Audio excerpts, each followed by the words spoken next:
All right, with today's lab work, we're going to be determining the internal resistance of an Energizer battery. All right, so we're going to use 4 batteries.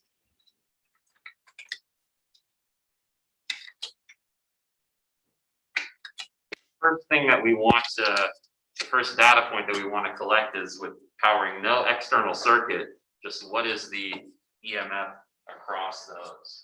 I'm using the snap circuit battery holders, which themselves, there might be some resistance in that itself. So keep that in mind. I'd rather do that than just we'll set the batteries on the table and just try to work them that way. I kind of like the old analog scale there, and we can maybe adjust it so that you can see it a bit more clearly. Got the digital multimeters ready to go also.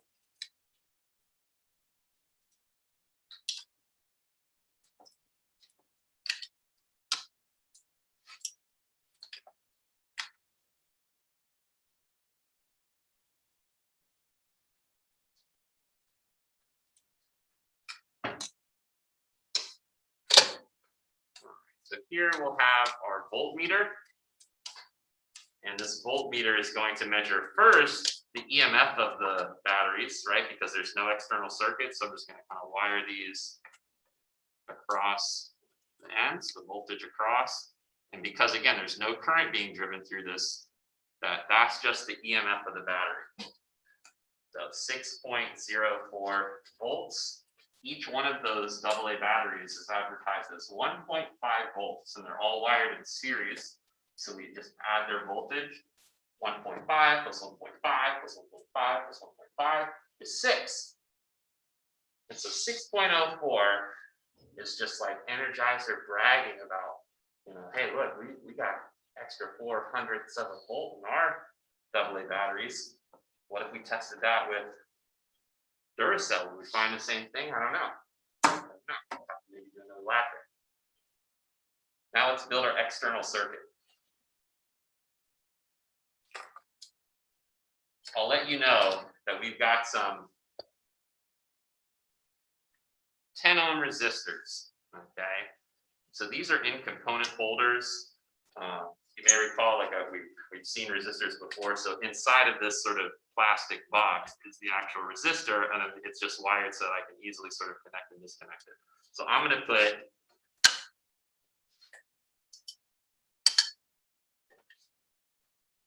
this is the inefficient dimmer switch. It's like we never figured out how to really build a good dimmer switch, but we can disconnect one resistor and then the next until we get to the adequate level of brightness for you here. 1, 2, 3, 4, 5, 6, 7 data points we like in ACE physics. So we're going to go ahead and wire all these guys up to this circuit. What's this? Switch, right? And so this is a knife switch, it's called. And we're going to connect it sort of here. And when this thing is open, there's no conduction occurring through that. So the electrons literally conduct through metal touching metal. And so when you close the knife switch, that closes the circuit. And so it's just a convenient way to sort of keep the circuit powered off when we don't want it doing anything. So I'll put a switch coming out of the battery, going into all these. Let's also give ourselves an ammeter here.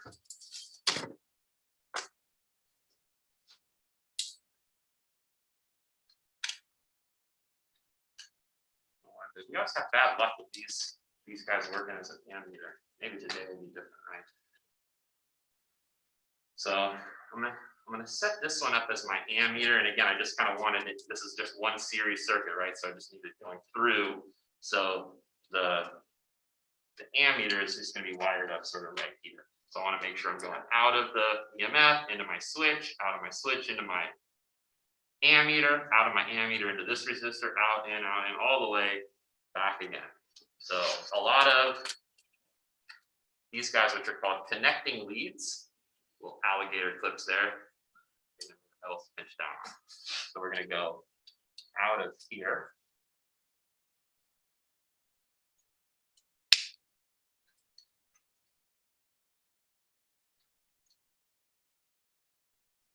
Yeah.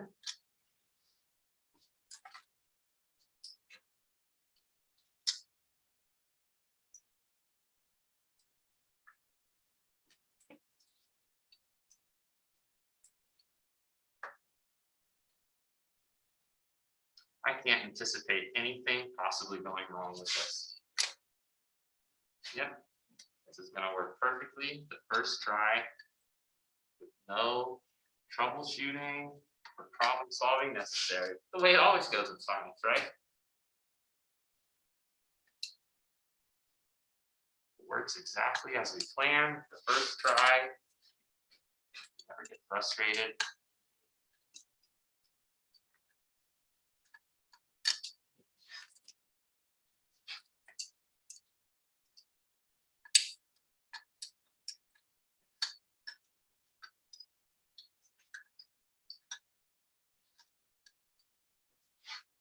So many resistors and so many connections.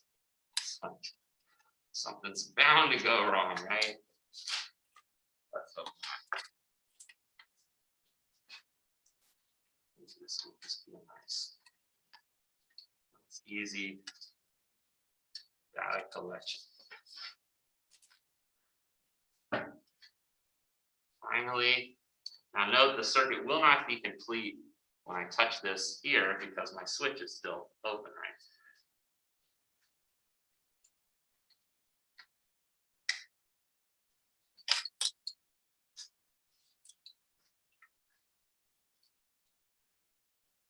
All right, the moment of truth is when I touch this closed if a number shows up here.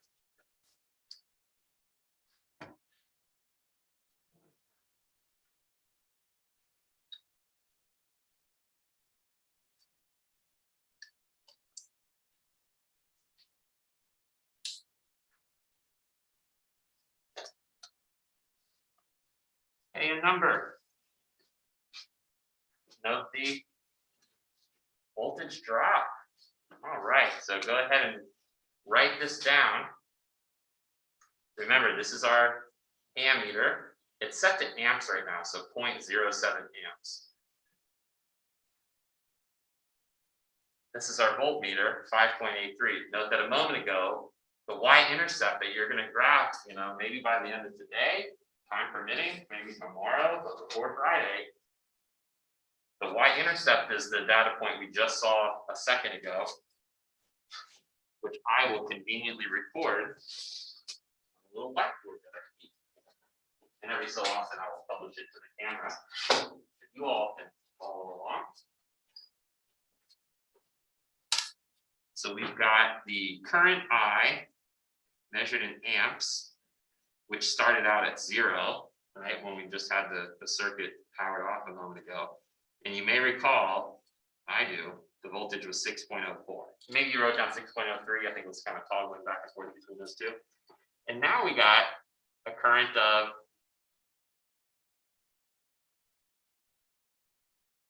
0.07 amps, and the voltage is down to 5.82. How much circuit resistance is in this circuit? 10, 20, 30, 40, 50, 60, 70 ohms of resistance in resistors, plus like all of the connecting wires bound to have some resistance, even though they're designed to sort of let the charge flow through. They're pieces of metal, they've got length, they've got area. We know what resistors are, right? The resistors have resistivity. And so pieces of metal that are different lengths and different areas, cross-sectional areas, that's what governs the resistance. The resistivity.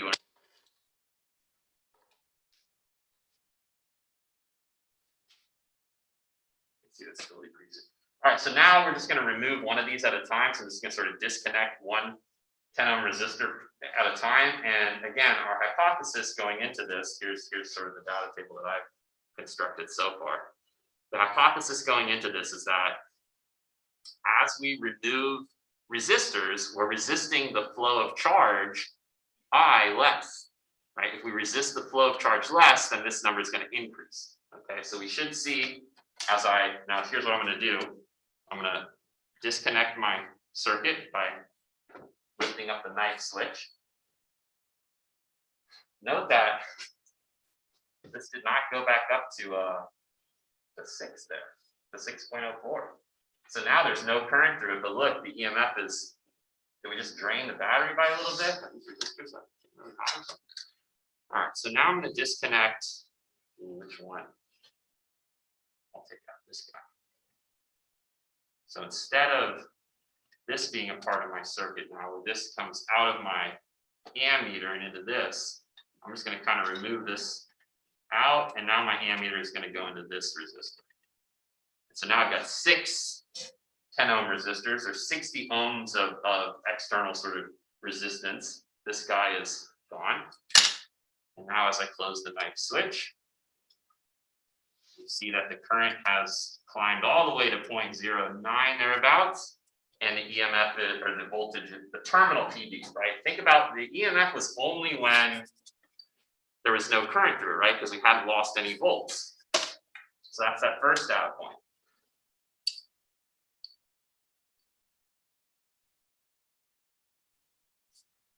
Again, remember that we're basing this whole lab on this equation, the terminal PD equals the EMF minus IR, and we're solving for R. We want to conclude what R is, the internal resistance. So now we've got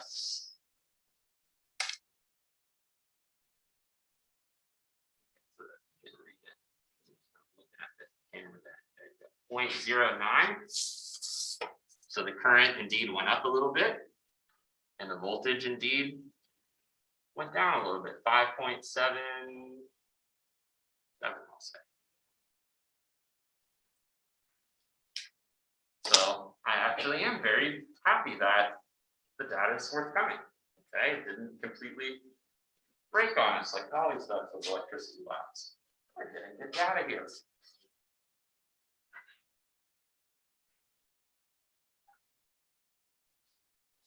Let's go ahead and power down the circuit. Now we're going to take out this guy. So we're going to disconnect here, disconnect here, just reconnect our ammeter back in to this. Down to, again, this is the way that we're choosing to vary the current. The independent variable truly is the current here. So we're varying the resistance, aren't we? Yes. As we vary the resistance, we vary the current. That's the way to vary the current in a circuit, is to get it less resistant.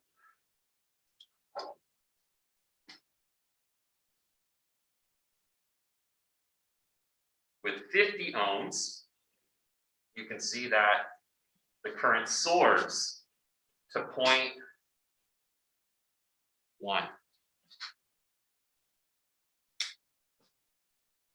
0.10 amps. And the voltage plummets to 5.74.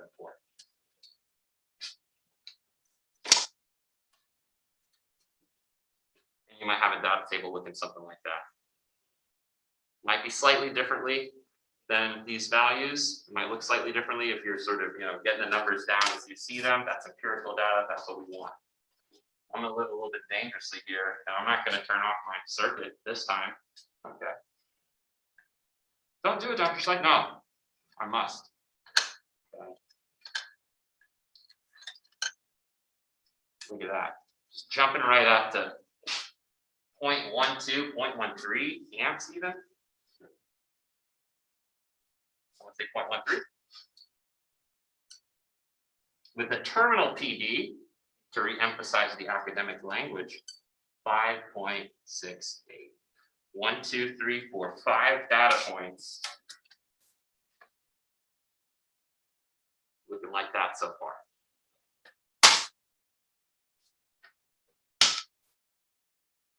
Because we took the EMF, we're going to get, maybe more than 7 here. All right, again, living a bit dangerously here, just disconnecting resistors with reckless abandon.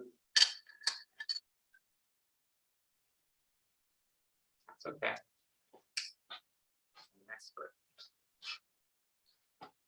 0.16 amps. Terminal PD 5.60 with an updated data table looking like that.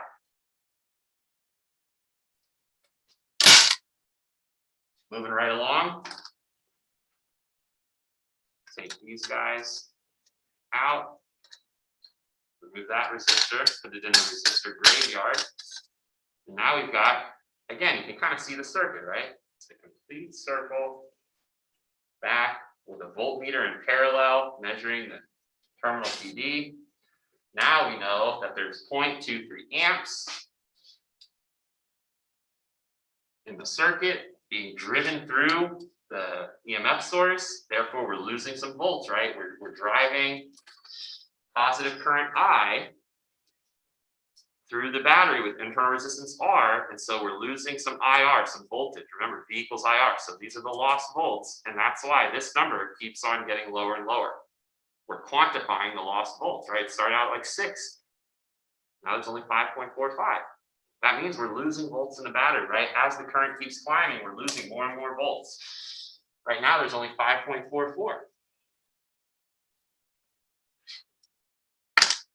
One more data point before we short circuit here.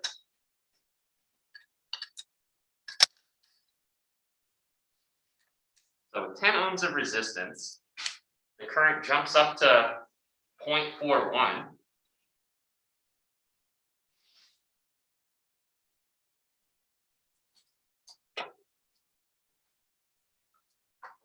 And the voltage is dropping down to like 5.13.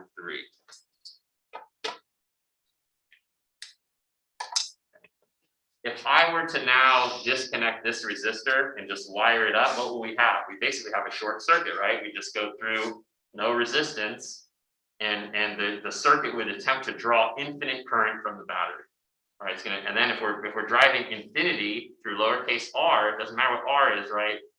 We're losing all the volts. This is why we don't short a battery, because it just burns them up, right? You're just sort of having the batteries, get tremendous current being pulled from them, and then it can't draw infinite current because there is some resistance, right? Like there's some resistance in these wires and in the battery itself as we're sort of measuring. But do you guys want to see that anyway? Hearing a lot of left voice. Yeah, let's go ahead and see that. So we just kind of want to take our resistor out, and now this is acting like a switch, right? Like it's kind of like I've disconnected it. So when I touch these, we should see this thing, like, I don't know, start smoking or air or something like that, in overload, because remember, we're going to attempt to draw infinite current. We should see this really plummet. We're going to lose all the volts, and this should really climb. Okay, and we won't really try to collect any data here other than to just kind of see it, what's going on. All right, so there. So it's jumping 1.8. This is dropping way down 3 and going. These would get really hot soon, and I'll have to touch. And maybe that's another, one. Because you're kind of measuring the increase here. So anyway, you see that we're drawing a lot. That's a lot of current, okay? So just to kind of examine that idea a bit further. Again, what did we just do there? We just saw an example of Ohm's law where I equals V over R. And we basically made this drop down as low as we could make it, right? We took out all the 60 ohms of resistance we started with, so that this, if we're dividing by a number that's getting closer and closer to 0, we didn't change our batteries, right? They stayed there the whole time, so that was fixed. And so this is what's starting to really climb over here. Note that it couldn't just go to infinity, because there actually is some value of resistance there. We just kind of saw that. All right, let's go ahead and take our data here. Note there was a big jump between this one and this one. So in order to include this last data point, it may force us to sort of scale our axes a certain way. We have sort of some space in between, like there's a pretty steady climb, but then that last sort of resistor we took out, there's a big jump. I couldn't fit it on my table, so I just wrote it over here. All right, so that's the data that we want to go ahead and plot now.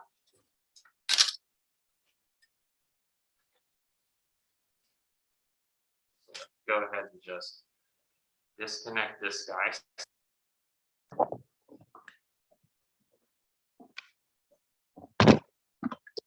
Here now.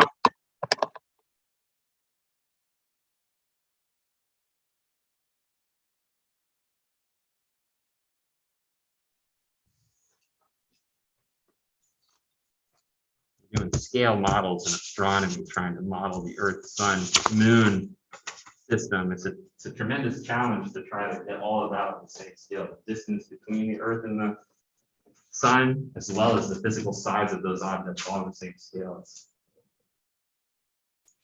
a tough challenge, but one that we always look forward to in astronomy.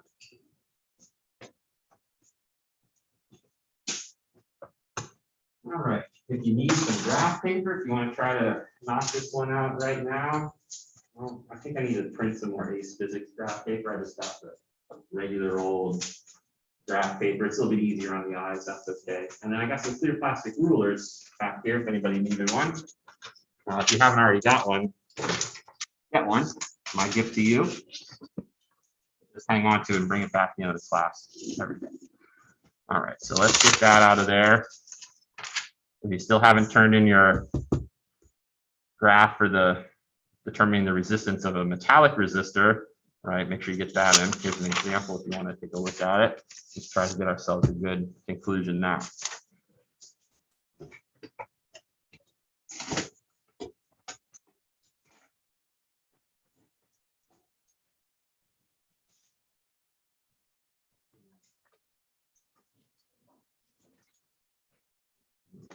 So here, found one. Ray. Okay.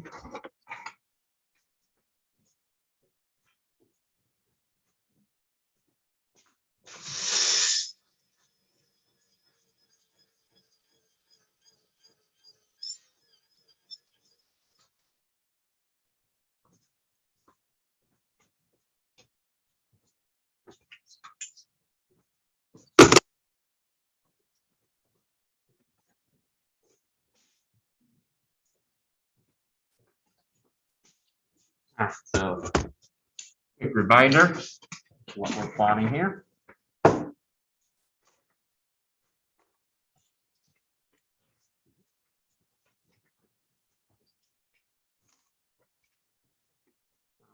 So, I'm just going to kind of re-emphasize all the graph rules that we've really talked a lot about this year as I go through it. Construct some coordinate axes, giving yourselves most of the page for your data. The graph is the star of this assignment. The margins just need to be big enough to, label everything. So you don't want it so tiny that you can't label your axes. All right, so I give myself well more than half of the page to plot my data, right? That's the first note that if you turn in like a half a page graph, that's the first thing I'll say is please use the whole sheet of graph paper. We need to sort of spread our data out here. All right, we want to plot the voltage in volts. So I'm going to label that on my y-axis against the current in amps. Everything that we measured was in amps, not milliamps, and so we don't need to convert that. When we do a slope of volts per amps, what is an ohm defined as? Define the ohm. The ohm is 1 volt per amp. Okay. Again, just think about R equals V over I. So 1 ohm of resistance is 1 volt of voltage divided by 1 amp of current. And so we're in the good units to give us ohms of resistance. Remember, the slope of our best fit line will be lowercase r, the internal resistance of our battery. And it was Energizer batteries that we tested. So we turned the equation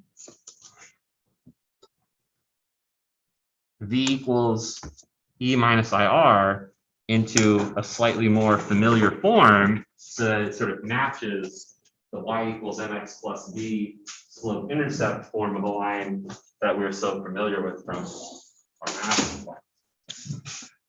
So remember, we've taken this and we've said, well, V is the Y quantity, so that's all by itself, but let's reorganize the order of these terms. So it's MX plus B. So indeed, the Y-intercept, E, in this case, is when the current is 0. So like we're going to plot this and realize that like this voltage here is the EMF E, right? So that's our first sort of one that we're going to plot. And remember, it is the Y-intercept. As we've increased I, V has decreased.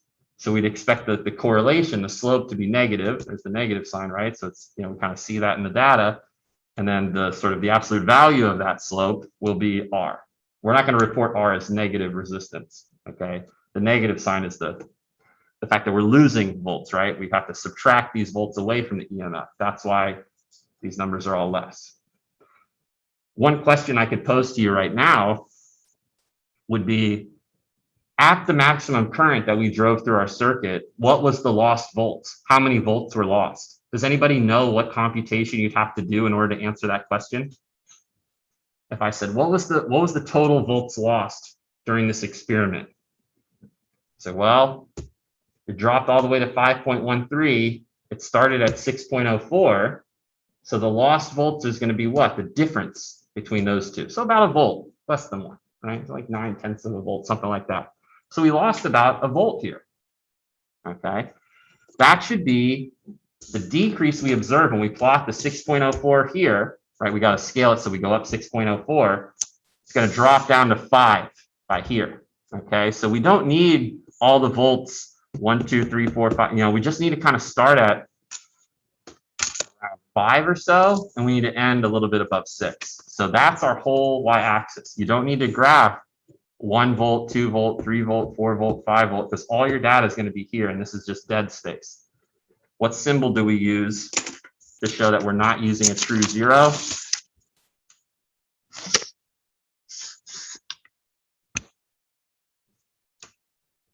See, I'm breaking my graph, right? There's not a true zero on this axis. Now on the x-axis, there is, right? Because we basically included 0 amps as a point. But on the y-axis, I'm going to break my graph. And I want my first square to be like maybe 5.1. So I just kind of decided, I think that sounds good. Nice round number. And less than my lowest value, right? So the lowest value, I know that we really ramped it up at the end there and we saw it drop to like 3 or whatever. But the data that the actual data points that we collected with resistors in there. 5.1, and then I need to go all the way up to 6.04 by the time I'm sort of at the top of this. So 5.1, 0.2, 0.3, 0.4, 0.5, 0.6, 0.7, 0.8, 0.9, 6. So if I just choose like go up by 0.1, then I'm at 6 by like here. And so clearly I need every square to represent less than just 0.1. What if I did like 0.05? In other words, every 2 squares will go up by 0.1. So I would go, if this is 5.1 here, then I'm going up, every 2 is going to be 0.1. So it's 5.2, 5.3, 5.4, 5.5, 5.6, 5.7, 5.8, 5.9, 6, 6.1.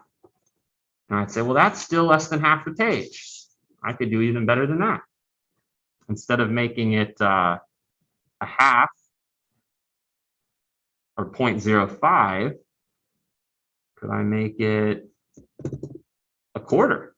So this would be like, if this is 5.1, then this would go 5.125, 5.15, 5.175, 5.2. So every 4 squares now, 1, 2, 3, the 4th square, that's going to put it up by 0.1. Let's see if this will work. I kind of already committed to it, but I've got an eraser here just in case. So we'll go 1, 2, 3, 5.3, 1, 2, 3, 5.4, 1, 2, 3, 5.5, 5.6, 1, 2, 3, 5.7, 1, 2, 3, 5.8, 1, 2, 3, 5.9, 1, 2, 3, 6, 1, 2, 3, 6.1. And if you look at that, that's exactly what we're going for, right? Using most of the page. And there's no secret trick that I've got besides try something out, count it out, see if it works. If it doesn't, try something else. You just sort of get a better feel for sort of what's going to work by, okay, I need this range of data. And so it's the hardest part, scaling the axes. But once you do, it's like, okay, all the rest is easier. Let me fill in some of these. 1, 2, 3. So this one was 5.3. And then it's good to remind yourself that every square here is 0.025. So like on this axis, because I'm going up every 4 squares to get to 0.1, that means that from here to here, like this is 5.125. So each square is 0.025. Like that's the scale that I've kind of used on this axis. So we'll go 5.325, 5.35, 375, 5.4, 1, 2, 3, 5.5, 5.6,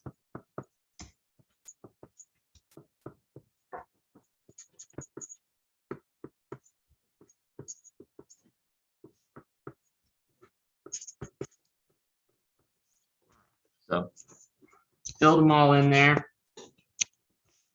From 5.1 to 6.1 on the y-axis. Now I need to consider going from 0 up to 0.41. So this would be about 0.2. So that'd be about 0.1. It's like 5 squares. I don't think I have enough to do like 0.1. But if I did 0.2, 4, 6, 8. I guess 0.02, 4, 6, 8. So this would be like 0.1. And then I did 0.12, 14, 16, 18, 0.2, 0.2, 2, 4, 6, 8, 0.3, 2, 4, 6, 8, 0.4. So see how that's more than half, but I still have a little bit of sort of wasted space out here. Well, that's fine. You won't lose marks as long as it's more than halfway. Because then you could, I mean, you could sit here and go, well, what scale would be better if I can't use 0.2? 0.1, but 0.1, because this is more than halfway, if I half the scale, then the last value I need is going to be off the page. And so there's really no good scale between 0.2 and 0.1. Like what value in between there would I use to like spread this out a bit more? It's not a nice round number, and it's going to make, it's just harder. So this is fine. We did really good on the y-axis. It just worked out to like we're just at the top of our page. We got our data spread out nice and neat, but this should be fine here. Similarly to how I wrote the scale of my y-axis, sort of just a note to myself that's like, okay, each one of these is a quarter, 0.025. Each one of these is 0.02, right? So it's kind of like 0.02, 0.04, 0.06, 0.08, 0.1, 0.12, 14, 16, 18, 2, and so on. All right, so that's the hard part. Setting up your graph. Now we just get to fill it in. So the y-intercept is going to be when the current was 0, we go up to 6.04. And so the way I've scaled this is that this is 6.05 is directly on this line. So 6.04 would be like just underneath it, about there. So a little cross there. That's my EMF. That's the charge in the battery, the energy per charge in the battery, the voltage in the battery when there is no current. So that's where the EMF equals the terminal PD. Now we're going to see how it decreases, how we're going to lose volts. If I go over to 0.07, that's, if this is 0.08, this is 0.06.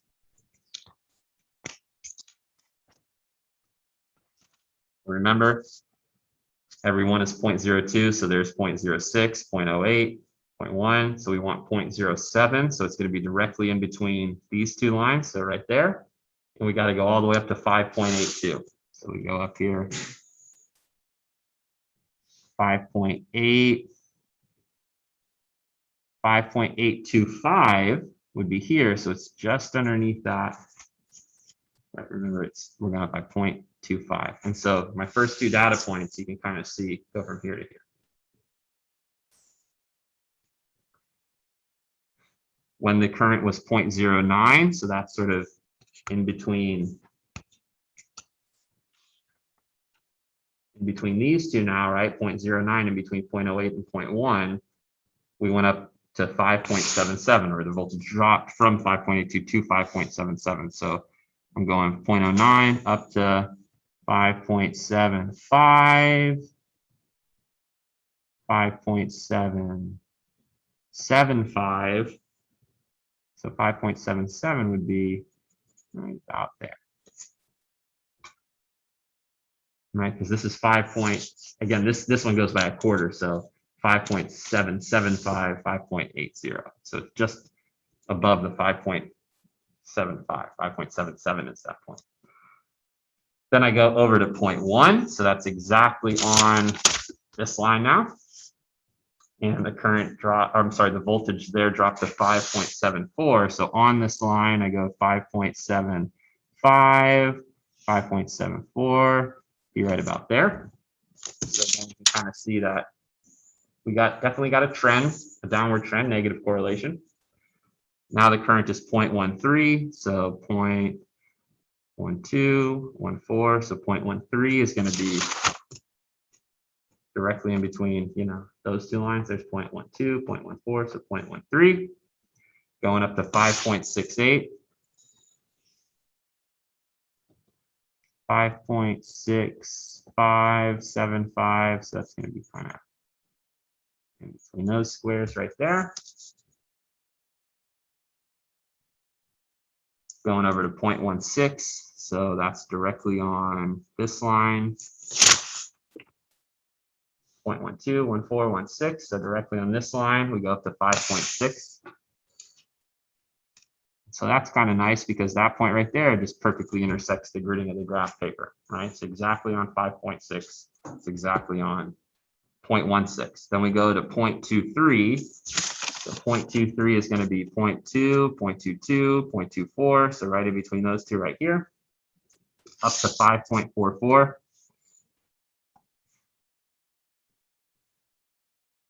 5.4, 5.425, 5.45. So 5.44 is going to be just underneath that line right there, right? Because that's my 5.45, right? Halfway between 5.4 and 5.5, 5.45. So it's just underneath it, 5.44.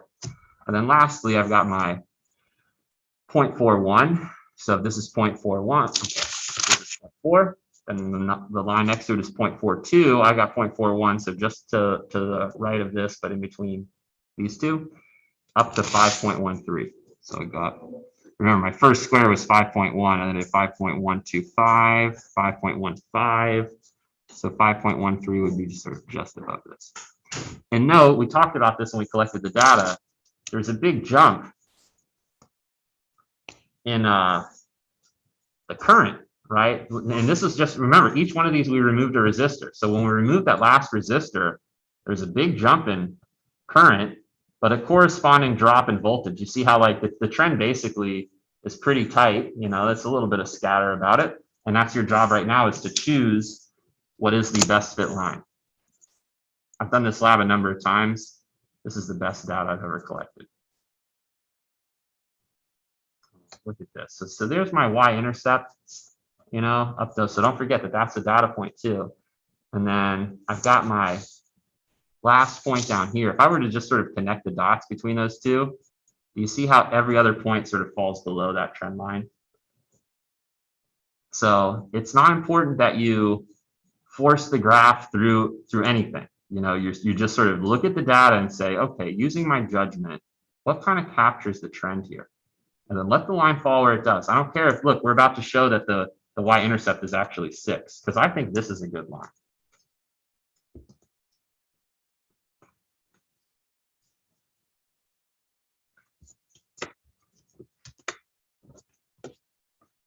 Now, I might look at it and go, well, I kind of got these, but if I would have maybe rotated it a bit more this way, I could have maybe seen how, so I see I fall below it here.